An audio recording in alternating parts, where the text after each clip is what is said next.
So what I hope we accomplished today was gave these young bright minds here at the Washington Journalism and Media Conference an opportunity to understand more about sports journalism, what it means to be a sports journalist.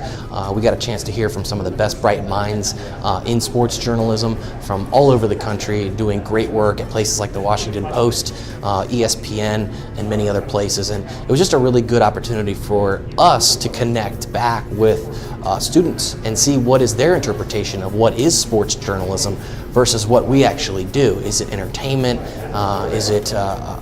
Can you still find those hard-hitting sports journalism pieces? And in moderating the panel, I was trying to help students understand the difference between the two, and I hope that we left them with a core set of principles to move forward and to continue to evolve the sports journalism industry as they enter into it. You can carve out your own niche and make a brand, make a name for yourself, and go from there. So I hope they realize we each had a different story and how we made it to where we are, and they can have the same path that they just work hard and use those opportunities. Obviously, as the one female on the panel, I hope that the girls get unfortunately, it is a little bit of a double standard for women. Know your stuff, and that's something that I'm still learning today, still trying to get into the business. And then be confident.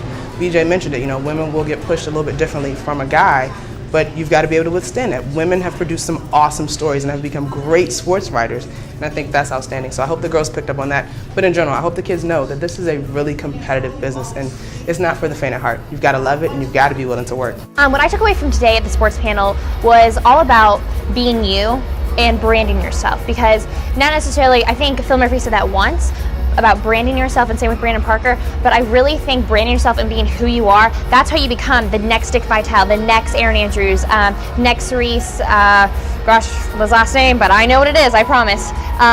That's how you become the next, because that's who they are. That's their personality makes them become and want people to watch them. If I had been into journalism in high school, I'm sure I would have loved to go to a program like this.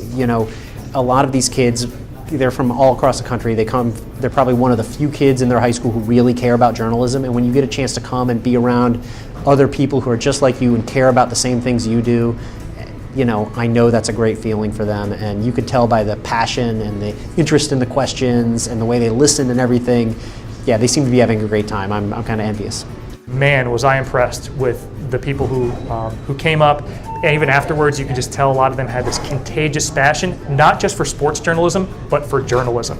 And what we do is about storytelling. So to see the passion that these kids have for storytelling, if you have any interest in this field, I would recommend this event, because I think that seeing other people and seeing other talented people should serve as a bit of a catalyst for, if you want to be a journalist, to take your career that much more seriously and to go out there, get those reps, and again, really put yourself out there and see where your career might take you.